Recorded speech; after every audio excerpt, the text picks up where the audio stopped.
Hello, welcome to the start of a new vlog, though I don't know when you're going to be seeing this, and I'm very excited about that. Today is the 22nd of February. It's actually 2/2/22 on a Tuesday, which is very exciting. I'm sorry, cat, I will feed you in a minute. Anyway, I just found out today that the New York Public Library has a book of the day, and they will email it to you every single day. And I found out about it when I was looking at Alexis Henderson's The Year of the Witching. So there is potential for it to be something in my realm, but I have no idea what the breadth of the recommendations are going to be. But my rule is the first time that I get emailed a book that is already on my TBR or something I'm interested in that I can get quick access to, I have to read it. And I have no idea how long it's going to be until that happens, if it'll happen at all. But if you're seeing it, then it means it's gonna happen in like a second for you and, I don't know, a month for me? If I had to guess, if I was a betting woman, I would say like a month. Maybe I'll do some analysis on the types of things that are recommended by them, but I'm just very curious. And I feel like the New York Public Library is a reputable and well-known and cool enough source that they'll have some good stuff. I'm excited to see what happens. I hope you're excited too. Welcome back. It is now the beginning of April and we have our book selection. It was actually a really fun process tracking all of the books that were recommended. The book that we're going to be reading came up around the end of March, but in a week where there were like 5 in a row that were things that I had already read or things that I had heard of and were like tentatively on my TBR.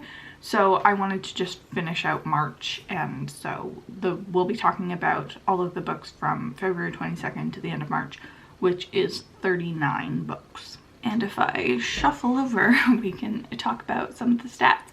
The first one that I started tracking immediately was fiction versus nonfiction, because as I kind of figured, these are aimed at an older audience, maybe a more mature grown-ups. 40% were nonfiction and 60% were fiction, which is a lot. Like, I definitely don't read 40% nonfiction, but 60% fiction I feel like is still a good number. Publication year was also something I was super interested in. Almost all of the books recommended were from 2021, 2/3 of them, which is wild. We also got a couple of, or just one, 2022 release in there, but everything was super new. The oldest thing was from 2017, which I guess makes sense. If they're doing a recommendation every day, they're gonna have to be kind of current, or you're gonna run into things you've already recommended before. But that was also nice to have the 2021 sensibilities. I also tracked things that were written by non-white authors. I didn't go into this a whole lot. I would have loved to have kept track of specifically what race everyone was. I just went with, are they a non-white person, basically. So exactly half of them were by non-white authors and half of them were by white authors, which is, I hesitate to say good, but publishing is majority white, so having 50% non-white is not bad, certainly. Age range is something I decided to track because I think the third book that was recommended was a YA. That was the only YA book. 37 were adult, 97.4%. It's like the one doesn't even show up in the pie chart there, so I wouldn't say it's necessarily surprising, but it is interesting to think how rarely adults read YA, and that's very much just a booktube thing. Number of ratings was something I was super interested in because I noticed a ton of the books had very low readership on them. So as you can see here, 25 of the books had under 10,000 ratings. I wonder how that stacks up to my Goodreads. I feel like I read fairly popular things, but it's hard to tell where 10,000 is on that scale. So for me, of the 436 books that I have logged as read on Goodreads,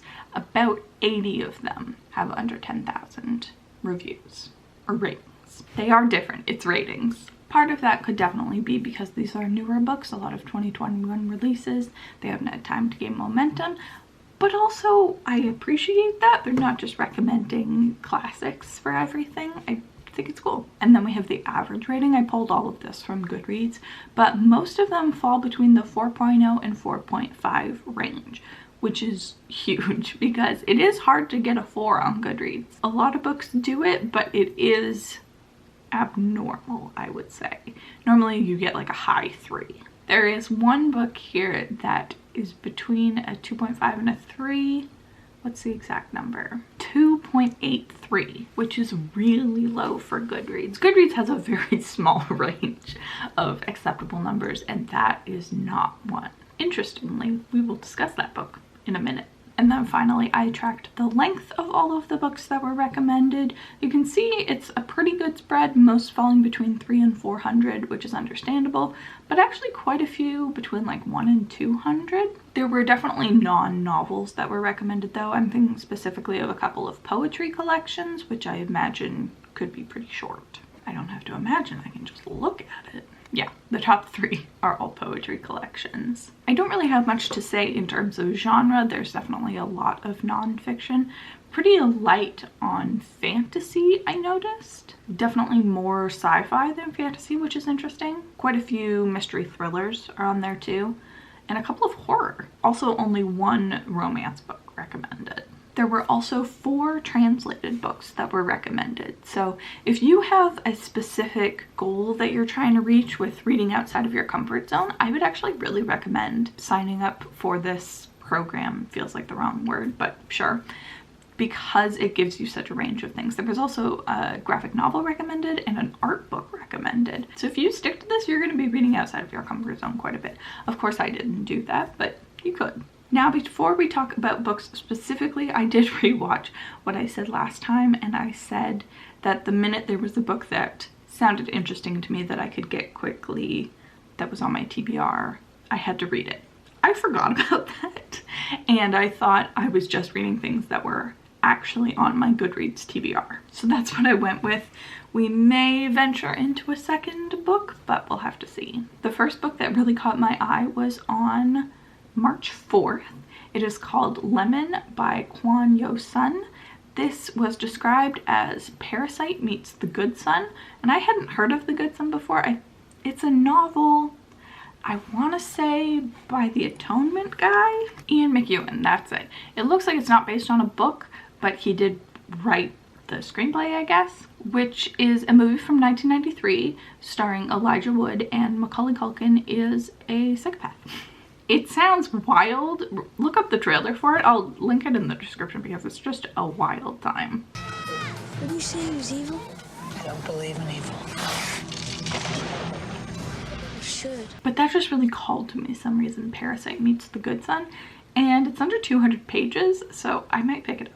But March 21st is when we really kicked it into high gear with Razorblade Tears by S.A. Cosby. I had actually just read this in February, so I couldn't read it for this. And there were 2 days of books that I had never heard of. But then we hit Nothing But Blackened Teeth by Cassandra Khaw. This was huge in the Halloween times of 2021, and I'm pretty sure I had it on my TBR for a minute before it started getting really horrible reviews. So horrible that it's the lowest rated book on here with the 2.83. And I thought for a minute that I was going to have to read it, but I checked my Goodreads TBR and it's not on there anymore, so we're not doing that. It's short, so it's tempting, but I generally trust the Goodreads rating. Especially, that's the lowest rating I've ever even seen. Then right after that, we have Mimi Lee Gets a Clue by Jennifer J. Chow, which is something that had been on my radar, but wasn't actually on my Goodreads TBR. I believe it's a cozy mystery.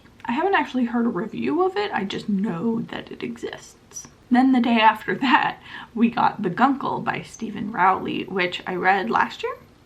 Must have been last year, and loved. It's got a 4.21 on Goodreads, which checks out. I just think it's super charming. It's about these 2 kids whose mother passes and they go to live with their uncle for a while. He's their gay Uncle Patrick, and they just vibe. That's definitely not it, but it's just such a sweet story. Then March 27th is the day that we get our book.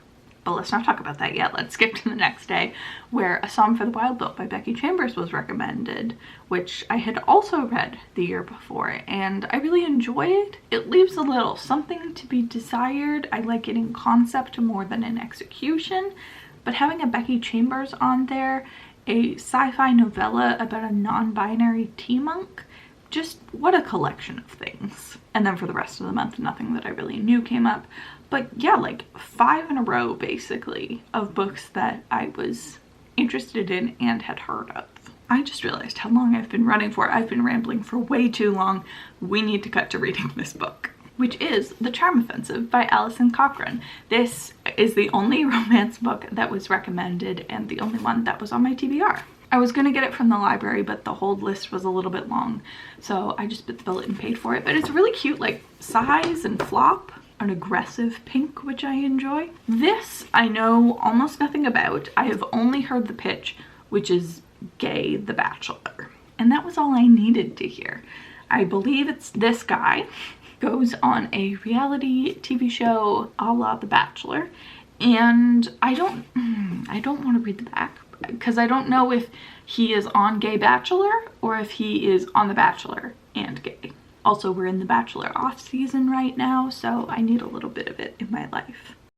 Who is she being outside? This is so unlike me. I decided to start Lemon just because I thought it would be interesting for the vlog, and if I don't start with it, then I'm not gonna do it. So that's what we did. I just got a massage and I had a lovely time. My massage therapist, I just love her so much. We went like 20 minutes over because we were just having a conversation about like spirituality. She was telling about me about her meeting with a shaman, and just she's so interesting. I just love getting to see her. But yeah, that's why I'm very red. But I'm listening to the audiobook for Lemon on my drive to and from, and I really enjoy it, except that it is translated from Korean, and so Korean names for some reason just don't stick in my brain, and because I'm not reading it, I can't see them. I would be much better, but I'm having a bit of trouble. Like, I thought one character was this other character, but it turns out they're 2 different people. But so far it's so good. It's examining the murder of this girl through the lenses of different people in her life and in the investigation, it seems like. It's super short. The audiobook is just over 3 hours, so hopefully I can get it done. If not today, then definitely tomorrow. Bouncer. Hi. Great. Stop. I filmed one clip outside of my room, so now my goal is just to not be in that room for this whole vlog. I think we can do it. You are so needy. He's gonna be purring very loudly. That's good. He just wants to be involved. I don't think there's anything I can do at this point. Also, he's cute, so you can't ask me to discipline him. You can ask me to shower, though. I'll do that. Like, look at this angel.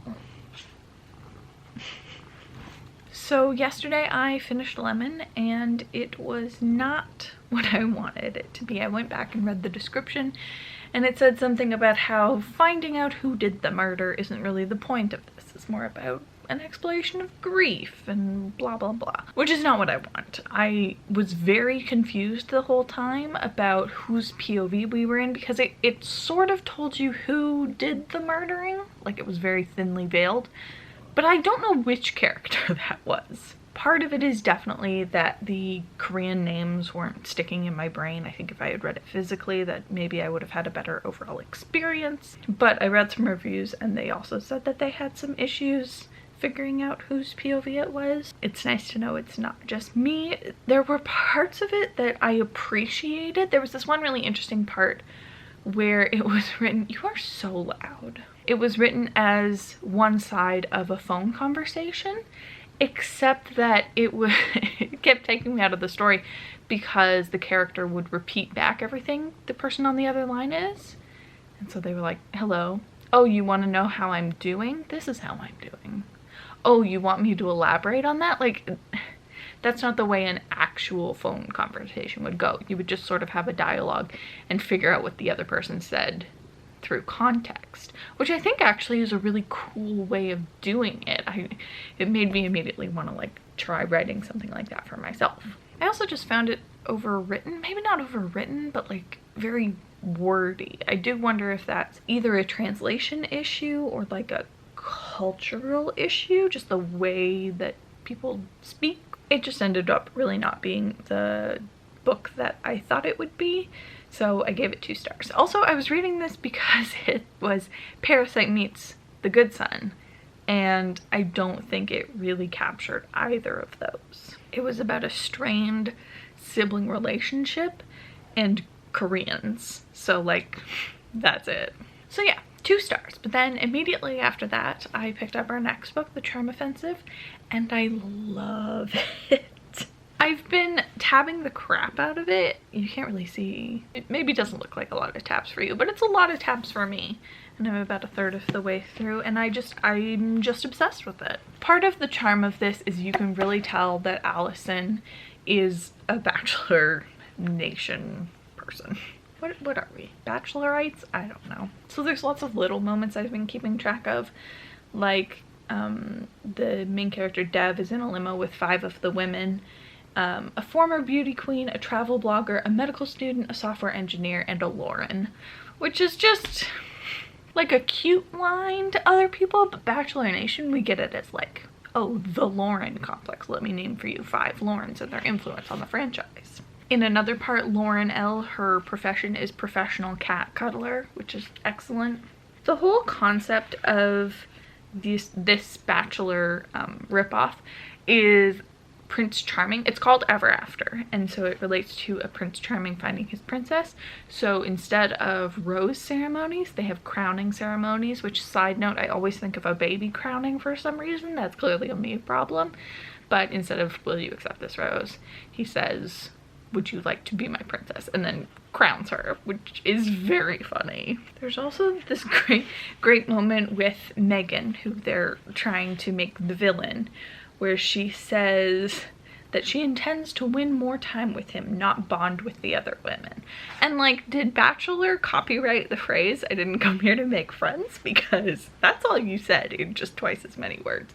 But it's just like, I don't know. I trust her with this story, I think. But I want to put my critical hat on because the main character in here, Dev, is Indian American, and having that written from a white woman is always, you know, it's not going to be perfect. It's not ideal, and it'll be interesting to see how it shakes out. It's worth mentioning, I think. I was actually listening to something recently where they were talking about, specifically for queer representation, but I think it applies to a lot of things, where the cycle of representation always starts with like coding, not actual representation, and then stereotypes, and then white people or straight people playing your marginalized characters, and like eventually you get to proper decent representation. And this person was saying, I just want to cut that timeline down a little bit, like instead of that taking 30 years, how about we do it in 1? So while I do think it is important to be critical of a white woman writing marginalized people that she's not a part of, that it is still sort of the pipeline and will show publishing that there's a market for this kind of thing. As long as it's done respectfully. I haven't gotten to anything that's been gross yet, but I'm keeping my eye out. The other part that I was concerned about this going in, can you tell I love this book because I'm rambling about it? Like, I feel like when you love a book, you either talk about it nonstop or you can't say anything because it's just like, I like it. I wasn't sure if the main character, the other one, Charlie, it is dual POV too, which is great. Charlie, if he was going on gay Bachelor or if he was on straight Bachelor, but gay. And it turns out he's the former, he's the new lead meeting 20 of the women. And I was worried about that, but it's being handled really well, where he and Dev are definitely creating a friendship at this point. It's very much a vibe of like, no one has ever gotten me this way, and it definitely doesn't come across as malicious. Charlie actually has a point where he says those feelings didn't make sense because he's never felt them before. So I think he just never considered that he could be gay. So it's not malicious, which was the real thing I was worried about. And that they're starting off with just a friendship and it's slowly building into something more. I just think it's really precious. I keep switching hands, just keep my arm moving. There's also a bunch of mental health rep in here. Charlie has some stuff going on, as does Dev. I hesitate to talk about it though, because there is definitely a build up to having the right words, you know? It's something I've been struggling with wanting to know too much, you know? Like, no one owes me their diagnosis or sexual orientation or gender identity. Like, that's not for me. If knowing that affects the way that I treat them, then like that's on me. If they want to share it with me, great. Happy for that too. So that was just something that I was interested in. Like, Charlie is clearly some sort of neurodivergent, shall we say, but it does take a while before he names it specifically, which I appreciated. I'm getting a flashing light, so I'm gonna go away and read this and come back to you. But yeah, this is shaping up to be a new favorite.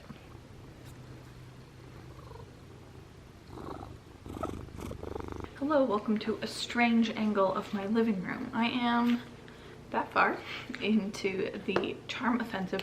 I don't know why the title doesn't stick with me. It feels like this isn't the right name for this book. What is the right name? I have no idea, but it's not this. I have about 75 pages left, so I'm gonna sit here and finish it.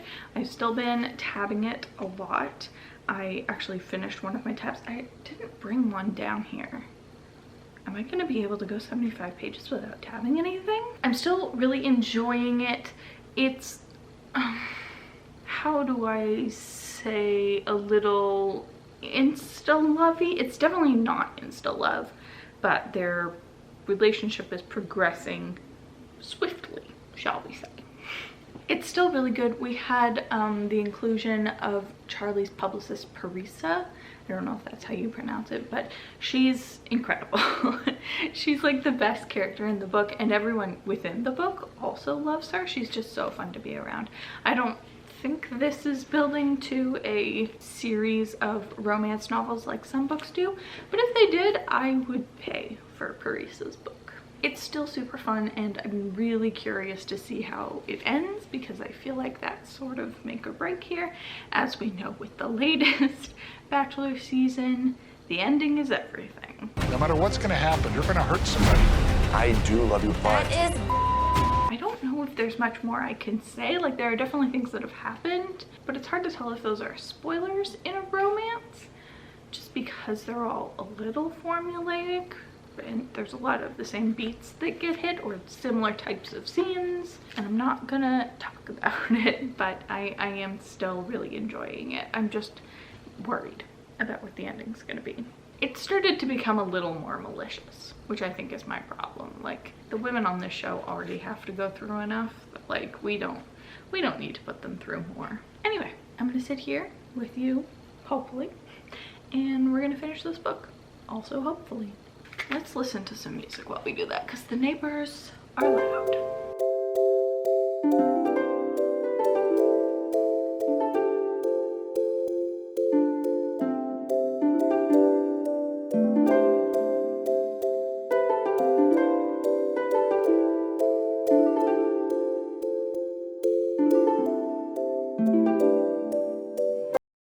There's definitely a reason I only ever film in front of my bookshelves, is because finding angles anywhere else is a nightmare. I got distracted, but I did finish The Charm Offensive last night, and I'm giving it 5 stars. Is anyone surprised? No, not really. I really enjoyed this.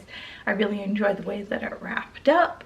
I loved both the respect and the hesitation toward the Bachelor franchise. I think it's really interesting having conversations like this, because Bachelor Nation in general, I feel like, is pretty outspoken in terms of wanting diversity. At least there's a section of that, but the production doesn't seem to understand that and only wants to cater to conservative Midwestern house moms. Is that it? But I thought a lot of the conversations in here were really interesting. The other thing that I want to make super clear about this book is that it is primarily a story about mental health. It is a romance, but There are mental health discussions all throughout it, as well as characters having like depressive episodes or panic attacks. So if that's something that you're sensitive to, know that going into this. And they talk about mental health in such a way that they just call it health, which I don't think I've ever actually seen before. They just say like, you are not healthy, you are not in a good space, which is a revolution to me. I know that it shouldn't be. Like, we all know that mental health is very tied to physical health and it's all important, but having someone just say healthy and not be referring to your body is wild to me. In a good way, of course. And I also want to talk again about Dev being Indian American, that I personally don't have a problem with any of the representation that was done in here. But if anyone does have a problem, if Indian Americans do see an issue with this, then I defer to them completely. But this was just a lovely time. It was definitely hard to not tab everything in the last bit, but this feels like a book that I'm gonna come back to and also recommend constantly. So I think there'll be a chance to fill out my tabs. This was a huge success, and I noticed that Alison Cochrun has another book coming out this winter. It is a sapphic Christmas book, so we are all very excited about that. So wrapping up this whole experience, I don't think I'm actually going to wrap it up. I think this is going to be something that I do again and again, of course depending on when things are recommended, but today I'm going to go back and fill out all of my chart information for all of the April books that have been suggested so far, so that we can revisit this. But I thought that it was a really fun experience. I think that the range of books recommended was really impressive. Definitely, again, would recommend this if you're trying to read diversely or get translated book recommendations. This is a perfect thing. So I hope that you enjoyed. Let me know if you're planning on signing up for this. They also have everything on Twitter. I'll link everything down below that you need. But that's it for me. Thank you so very much for watching, and I will see you in another video. Bye!